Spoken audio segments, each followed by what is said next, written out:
Bon, tu m'emmènes à l'Hôtel de France, hein? Hôtel de France. Hôtel de France, oui.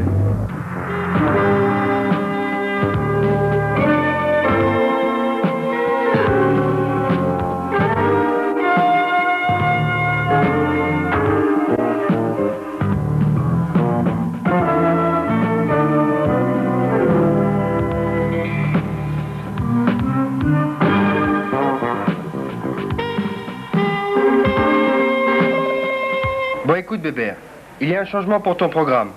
Tu remplaces Alain pour aller couvrir l'IGAD à Djibouti. C'est bien beau tout ça, chef, mais qui fera le reportage sur Manille? Justement, c'est Alain qui te remplace. Il a plus de métier pour ce genre de truc, et pour toi, ça tombe bien.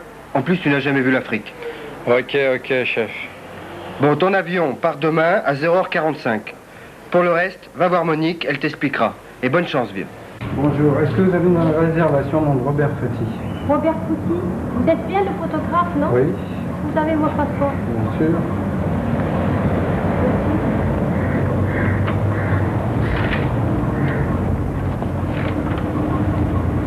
Oui, c'est fait. On vous a réservé chambre 37. D'accord. Je vous accompagne.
Bonsoir. Bonsoir. Bonsoir, mon ami. Qu'est-ce que tu as à me faire à Bon, manger? ce soir de manger à la carte. À la carte. Qu'est-ce qu'il y a de bon sur ta carte? À la carte, tout le bon ce soir-là. Bon, c'est m'apéritif par la mission. Donne-moi une bière seulement, ça ira. Ok, une bière. Bon, ça c'est fruits de mer, ça c'est dessert. Tu as des spaghettis? Oui, spaghetti bolognaise, sinon bien garni. Ça va, bien croquante, hein? Ok. Bien garni. Ok, ça ira, merci. Merci beaucoup.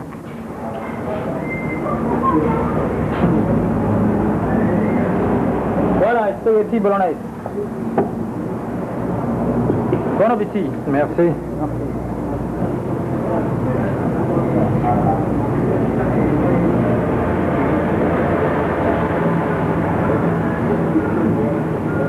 Et le téléspectateur le réclamait. Il n'y a qu'à voir le courrier. Et je pense qu'il y aura de moins en moins un directeur d'une publication célèbre est à côté de moi et va nous en parler. Bon, Jean-François Kahn, vous avez une petite réaction sur Non, moi je voulais métier simplement vous signaler une chose, c'est qu'il y avait une question qui a été posée par un téléspectateur qui est est-ce que les grands reporters truquaient? Oui, sur les Bon. photos truquées. Mais on va y revenir parce Ah qu'on bon. a des photos truquées autour Non, mais de nous. Là. sur le On va fond du les montrer. trucage, je ne crois pas qu'un grand reporter, de lui-même, sauf pour bidonner, pour se mettre un peu en valeur, mais enfin un truc, parce qu'il a envie de dire ce qui se passe. Mais il y a beaucoup de grands reporters qui sont envoyés pour truquer, qui sont envoyés par leurs journaux pour truquer, parce qu'il faut, je crois, dire la vérité, un grand reporter, c'est pas un type tout seul qui communique avec des lecteurs ou téléspectateurs. Entre le grand reporter et les gens qui le lisent, Bouteille d'eau, s'il il vous y a un plaît. rédacteur en chef, il y a un directeur de journal, il y a un capitaliste qui est propriétaire du journal, il y a etc. Et comme la presse indépendante ou libre est quand même une affaire au plan mondial par rapport à la presse qui n'est ni indépendante ni libre, la majorité des reporters sont des gens qui ont l'ordre, non pas de dire ce qu'ils voient, mais de dire ce que le journal veut que l'on voit, compte tenu de ses options politiques ou de Attendez, ses choix. Jean-François, Mais vous, oui, mais vous, directeur absolument, de l'événement oui. du jeudi, Je vais vous vous faites donner la même chose. Écoute, Ce n'est absolument, pas je vais vous donner aussi d'ailleurs, public. et c'est pas... Et non, pas aussi et il n'y a pas d'ailleurs, je vais vous donner, je vais donner quelques exemples personnels. Jean-François, Qui- si on attendez, attendez, je vais vous donner attendez. photo du film. Je vais vous truqué. donner... Attends. Mais enfin, public, tout le ou monde pas sait qu'un journaliste de l'humanité, s'il va à l'Union soviétique et trouve que ça va très mal, il va pas l'écrire. Tout le monde sait que notre ami Thierry Desjardins du Figaro, s'il trouve que les indépendantistes ont raison, de toute façon, il ne pense pas. Mais il ne En pense Nouvelle-Calédonie, pas, il ne l'écrira pas, ne Mais il racontez ne- pas de blagues. Et s'il l'écrivait, on ne le passerait pas. Je vais vous donner des exemples qui se prouvent que la censure, d'ailleurs, n'est pas que la censure, si vous voulez, du directeur. Premier exemple, moi j'étais au d'abord, à Paris Presse, j'ai fait le reportage de Charonne. Très bien. J'ai décrit les violences, j'ai raconté. Mon reportage Charonne, on de rappelle. Charonne, où il y avait des manifestants à Paris qui ont été tués par la police. Métro Charles. Eh bien, Métro Charles. Métro Charonne. Eh bien, mon reportage n'est pas passé, parce que le journal était gouvernemental. Bon, on a passé à la place un reportage dicté par le préfet de police. Deuxième exemple, ça c'est la censure idiote, pure et... Bon. J'étais au Vietnam. Je faisais des reportages avec les militaires américains. Et il me semblait, à tort ou à raison, que les Américains ne pourraient pas gagner cette guerre, que c'était une type de guerre qu'ils ne pourraient pas gagner. Je l'écrivais. Or, Servan Schreiber, directeur de l'Express, très sincèrement, parce qu'il était fasciné par l'Amérique, pensait que c'était absurde, que l'Amérique est forcément plus forte, que l'Amérique forcément gagnerait cette guerre. Eh bien, très sincèrement, parce qu'il trouvait que je disais des bêtises, il enlevait de mes reportages toutes les remarques sur le fait que l'Amérique ne pourrait pas gagner la guerre. Troisième exemple. Au moment de la guerre des 6 jours, nous étions ensemble à la guerre des 6 jours, et j'ai fait un certain nombre d'articles pour dire, bon, ils ont gagné, les Israéliens, etc., mais le problème n'est pas réglé, le problème palestinien est là, et le problème palestinien, il faut le prendre, bon. Eh bien, ces remarques ne sont pas passées dans l'Express. Pourquoi? Pour une raison tout bête. c'est que les directeurs d'Express, ils n'avaient pas tort, on dit les lecteurs ne l'accepteront pas. 98% des lecteurs à l'époque étant farouchement et totalement pro-palestiniens, ils ne l'accepteront pas. Censure, et je vous donne... Oui, pro-israélien, j'ai dit, oui, pro-israélien, mais à l'époque, après on a pu le dire. Mais bon, et je vous prends un dernier exemple, parce que, et là, dernier exemple, le coup de Prague, avant le coup de Prague, le printemps de Prague, Dubček. J'étais à Prague avec des confrères, et il me semblait, là j'ai essayé d'être objectif, car on ne l'est pas toujours, on est toujours un peu subjectif, j'ai essayé d'être objectif. Et il me semblait que Dubček ne tiendrait pas. Que, un, il n'était pas un homme d'État, et que deux, la situation était moins formidable qu'on le dit, que sa base sociale était faible, qu'il y avait une opposition conservatrice, bon, etc. Eh bien, à chaque fois que j'essayais d'expliquer que cette situation était faible, que Dubček n'était pas aussi fort qu'on le disait, mes papiers étaient complètement transformés. Et pourquoi ?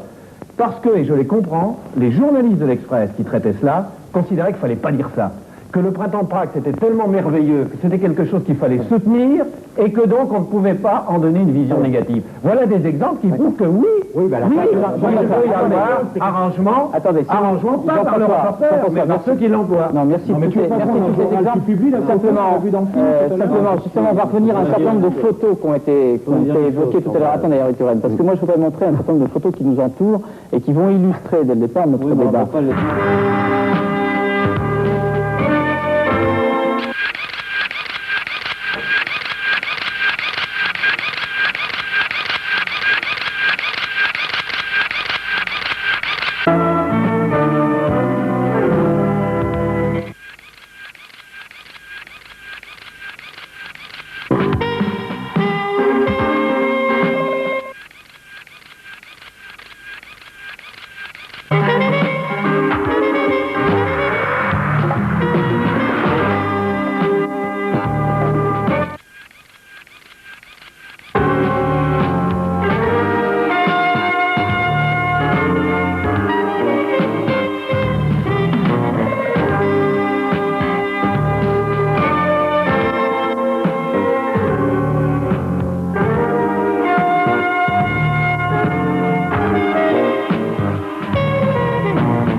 Bonjour, messieurs.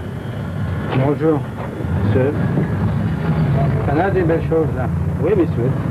Combien tu les vends, tes girafes? 2000 francs. 2000 francs? 2000 francs, oui. C'est cher, hein?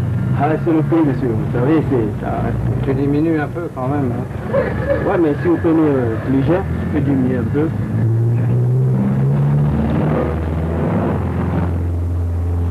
Si tu me laisses faire la photo, je te la prends. D'accord? D'accord, je suis d'accord avec vous. Ok.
va, monsieur? Ça va. Tu veux qu'il fait chaud? C'est chaud dans ton pays, hein. Aujourd'hui, ça fait pas une photo. Ça a été.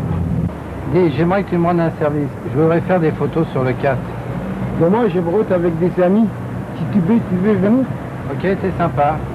Pas de problème. À demain alors. Inch'Allah.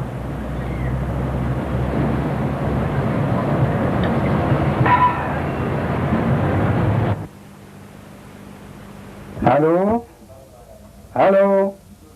Allô Paris? Ah, bonjour maman, ça va?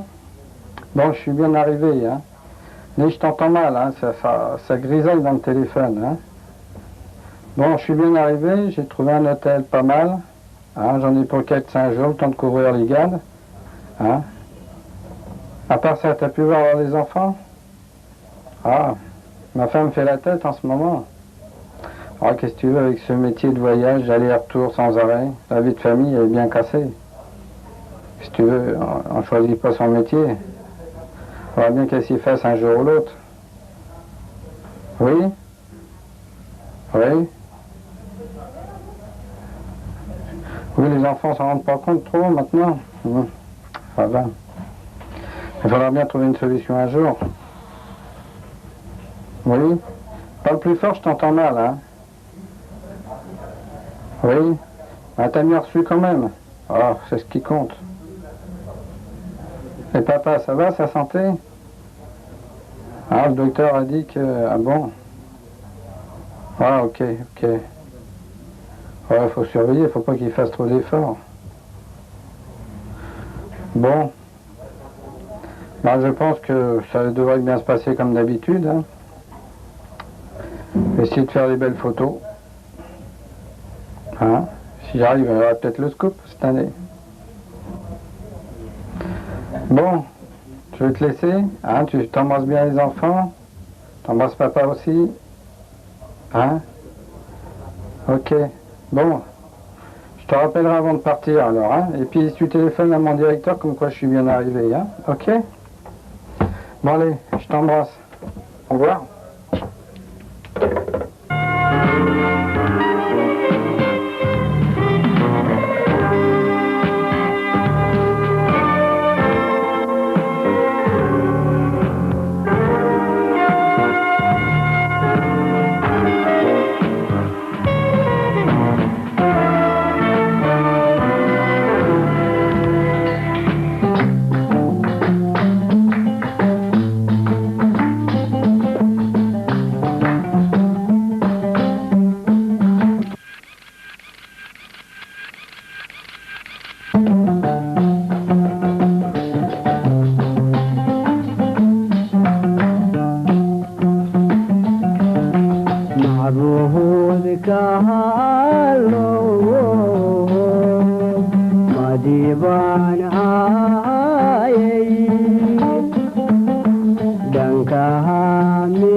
got her son.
Ancient bones from old Dubai, echoes of the very first cry.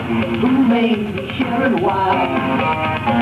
Beneath the copper sun.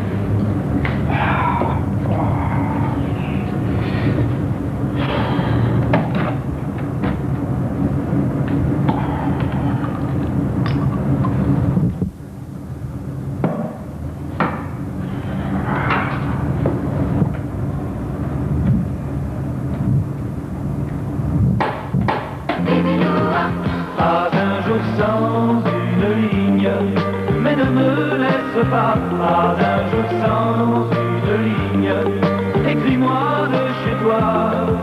C'est l'heure de partir, embrassons-nous très fort. C'est fini les vacances, mais de la vacances à vivre. Fais-moi un signe et ne me laisse pas d'un jour sans une ligne de toi. J'ai bien peur que la distance t'éloigne malgré toi de mon existence. J'aimerais garder de toi tout ce que j'ai aimé. Si par bonheur tu me demandes de venir te rejoindre même en décembre, je viendrai certain demander ta main. Baby, baby, baby, lou-ah, baby, baby, baby, lou-ah. Pas un jour sans une ligne, mais ne me laisse pas d'un jour sans une ligne. Papa, c'est vrai que tu vas nous quitter à maman et à moi? Mais non, ma fille, qui t'a dit ça? C'est maman. Non, elle se trompe. Je pars simplement en Afrique pour le travail. Je te promets que je serai de retour d'ici 4 ou 5 jours, au plus tard. Qu'est-ce que tu vas nous amener de là-bas à moi et maman? Ça, c'est une surprise.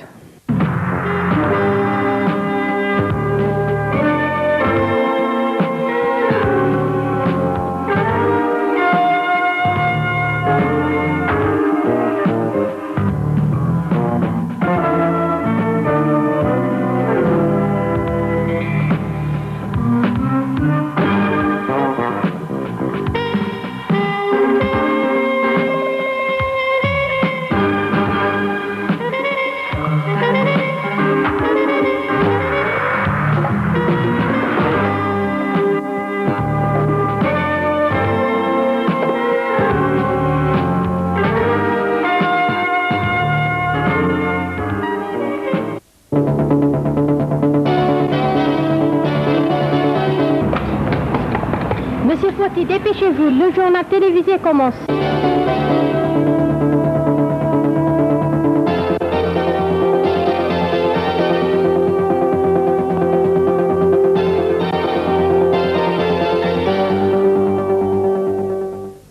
Mesdames, Messieurs, bonsoir. Réunion au sommet demain à Djibouti. Le deuxième sommet des pays membres de l'IGAD, l'autorité intergouvernementale de lutte contre la sécheresse et pour le développement, organisation qui réunit 6 pays de la région, s'ouvre demain à Djibouti même. Ce sommet devra examiner les activités de l'année 86-87 et approuver les plans d'action et les programmes pour les 2 prochaines années, 88 et 89. Le deuxième sommet de l'IGAD intervient 2 ans après la création de cette organisation régionale et 1 année seulement après la convocation de la conférence des donateurs, conférence qui avait eu lieu en mars 1987. Comme on s'en doute, cette réunion au sommet pourrait également permettre des retrouvailles entre dirigeants des pays en conflit dans la région. Le président Mengistu d'Éthiopie, le président Siad Barre de Somalie et même le premier ministre soudanais Sadak al-Mahdi seront de la partie. Sans de leur apporter le réconfort de notre volonté à poursuivre jusqu'à son aboutissement l'ambition qu'ensemble nous avons débattu au cours de nos assises. Laissez-moi enfin de dire à tous, le chef de l'État et de gouvernement, aux représentants des organismes internationaux, à notre secrétariat et d'une manière plus générale à tous les participants à notre sommet, la satisfaction que votre président tire des débats au cours desquels ont prévalu les expressions d'intérêt à notre mouvement.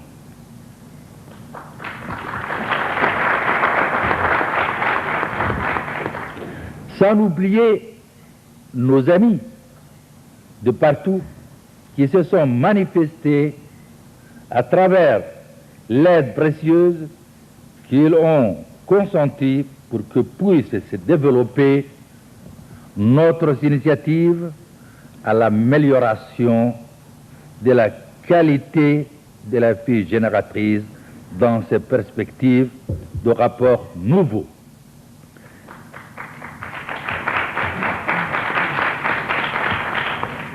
De confiance et d'amitié entre les hommes au service de la paix dans le cœur de chacun et entre les peuples. Restons tous convaincus de la pureté de nos intentions à œuvrer pour la satisfaction du plus grand nombre et que vive l'IGAD, sur lesquels repose en premier lieu les espoirs d'environ d'1 million d'âmes. Je vous remercie, mes chers collègues, mesdames et messieurs, de l'intention que vous avez voulu porter à mon propos.